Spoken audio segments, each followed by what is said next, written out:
Assalamualaikum warahmatullahi wabarakatuh.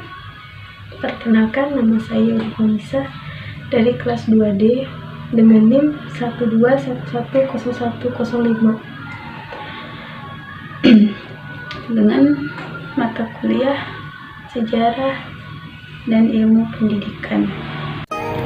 Sejarah organisasi pendidikan Islam di Indonesia pada masa penjajahan Belanda.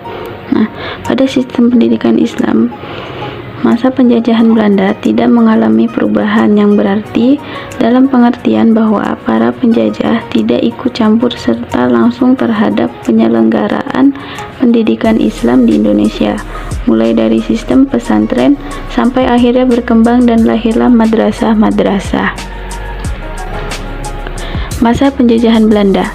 Sebelum Belanda datang ke Indonesia, agama Islam sudah masuk ke Indonesia melalui jalur perdagangan Muslim dari Arab, Persia, dan India sampai Kepulauan Indonesia sejak abad ke-7.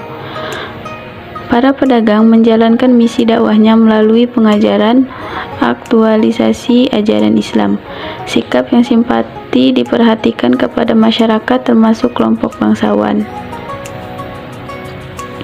Kemudian Belanda satu demi satu memperluas jajahannya ke berbagai daerah dan diakui bahwa Belanda datang ke Indonesia bermotif ekonomi, politik, dan agama. Belanda datang ke Indonesia menghadapi kenyataan bahwa sebagian besar penduduk yang dijajah di Kepulauan Nusantara ini adalah beragama Islam. Belanda sangat khawatir akan timbulnya pemberontakan orang-orang Islam fanatik. Selanjutnya, masa pemerintahan Belanda. Pendidikan Islam pada masa kolonial Belanda dilakukan atas kepentingan sepihak. Belanda memperkenalkan sistem dan metode baru, tetapi sekedar untuk menghasilkan tenaga yang dapat membantu kepentingan mereka dengan upah yang murah. Adanya perubahan dan pembaruan dalam pendidikan tidak lepas dari kepentingan sepihak, yakni westernisasi dan kristenisasi, yakni kepentingan Barat dan Nasrani. Dua motif inilah yang mewarnai kebijakan Belanda selama kurang lebih 3,5 abad. Pendidikan agama Islam yang ada di pondok pesantren, masjid, musola, dan lain sebagainya dianggap tidak membantu pemerintahan Belanda. Tingkat sekolah pribumi atau sekolah desa dan masyarakat pribumi hanya dimaksudkan untuk menandingi madrasah pesantren pengajian yang ada di desa itu. Selanjutnya, pendidikan Islam pada masa penjajahan Belanda. Penaklukan bangsa Barat atas dunia Timur dimulai dengan jalan perdagangan. Demikian juga dengan bangsa Belanda. Tujuan Belanda ini datang ke Indonesia adalah untuk mengembangkan usaha perdagangan, yaitu mendapatkan rempah-rempah yang berharga mahal di Eropa. Selain ingin mencari kekayaan, juga mencari kejayaan serta penyebaran ajaran agama yang mereka anut. Belanda datang pertama kali ke Indonesia pada tahun 1596 di bawah pimpinan Cornelis de Houtman dan berhasil mendarat di pelabuhan Banten. Namun, kedatangan Belanda diusir penduduk pesisir karena mereka bersikap kasar dan sombong. Belanda datang lagi ke Indonesia dipimpin oleh Jacob van Heck pada tahun 1598.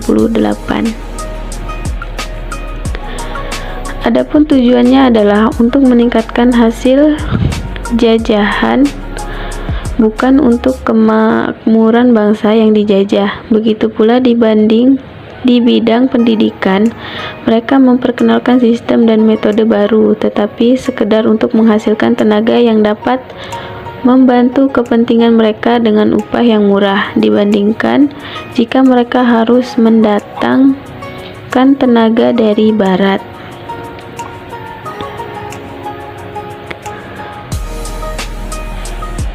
Politik pemerintahan Belanda terhadap rakyat Indonesia yang mayoritas Islam didasari oleh rasa ketakutan, rasa panggilan agamanya, dan rasa kolonialismenya. Pada tahun 1925 Masehi, pemerintah mengeluarkan peraturan yang lebih ketat lagi terhadap pendidikan agama Islam, yaitu bahwa tidak semua orang atau kiai boleh memberikan pelajaran mengaji. Peraturan itu mungkin disebabkan oleh adanya gerakan organisasi pendidikan Islam yang sudah tampak tumbuh seperti Muhammadiyah, Partai Syarikat Islam, dan Al-Irsyad.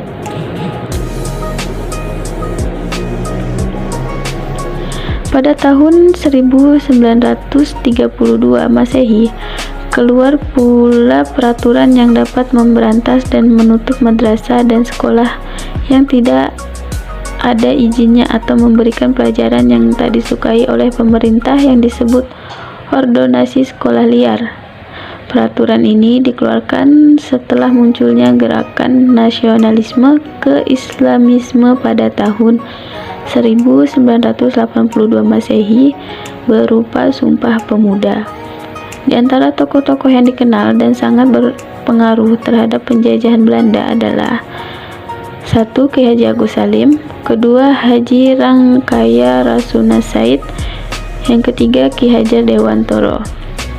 Dari ketiga tokoh di atas memiliki peran yang sangat besar dalam proses perkembangan pendidikan dan kemerdekaan Indonesia. Pada masa FOC yang merupakan sebuah kongsi atau perusahaan dagang, kondisi pendidikan di Indonesia dapat dikatakan tidak lepas dari maksud dan kepentingan komersial. Berbeda dengan kondisi di negeri Belanda sendiri, di mana lembaga pendidikan dikelola secara bebas oleh organisasi-organisasi keagamaan. Maka selama abad ke-17-18, bidang pendidikan di Indonesia harus berada dalam pengawasan dan kontrol ketat FOC. Jadi, bersatu sebagai pegawai FOC yang memperoleh tanda kepangkatan dan gaji. Bahwa pendidikan yang ada ketika itu bercorak keagamaan atau Kristen Protestan. Secara umum, sistem pendidikan pada masa FOC dapat digambarkan sebagai berikut: A. Pendidikan dasar, B. Sekolah Latin, C. Sekolah seminar, D. Akademi pelayanan, E. Sekolah Cina, F. Pendidikan Islam. Nah, FOC ini tidak ikut campur mengurusi atau mengaturnya. Pada akhir abad ke-18, setelah FOC mengalami kebangkrutan kekuasaan Hindia Belanda, akhirnya diserahkan kepada pemerintahan kerajaan Belanda langsung. Pada masa ini, pendidikan mulai memperoleh perhatian relatif maju dari sebelumnya. Maka pada abad 1901 muncullah apa yang disebut dengan politik etis, yakni politik balas budi bangsa Belanda kepada Indonesia. Pencetusan politik ini adalah Van Deventer, yang kemudian politik ini dikenal juga dengan trilogi Van Deventer. Secara umum, isi dari politik etis ini ada 3 macam, yaitu education atau pendidikan, imigrasi atau perpindahan penduduk, dan irigasi atau pengairan. Yang akan dikupas adalah mengenai education atau pendidikan. Secara umum, sistem pendidikan di Indonesia pada masa penjajahan Belanda terdapat 2 jalur, yakni sekolah anak Eropa dan sekolah anak pribumi. Ada juga periode pendidikan Islam pada masa penjajahan Belanda. Sebelum tahun 1900, langgar atau pengetahuan agama, kurikulum pelajaran bahasa Arab, metode halakoh, pesantren atau pengetahuan agama, kurikulum usuluddin, metode sorongan atau bimbingan individual. Selanjutnya pada tahun 1900 sampai 1980, yaitu muncul banyak lembaga pendidikan dan tokoh pendidikan Islam, pembagian kitab, dan berbagai tingkatan. Nah, yang terakhirnya sesudah tahun 1909, yaitu manifestasi dan realisasi pembaharuan sistem pendidikan Islam, penyempurnaan terhadap sistem pesantren ke sistem pendidikan yang lebih baik. lagi dan munculnya sikap mental umat Islam. Cukup itu yang dapat saya sampaikan. Mohon maaf jika ada kata-kata yang salah. Wabillahi taufiq wal hidayah. Wassalamualaikum warahmatullahi wabarakatuh.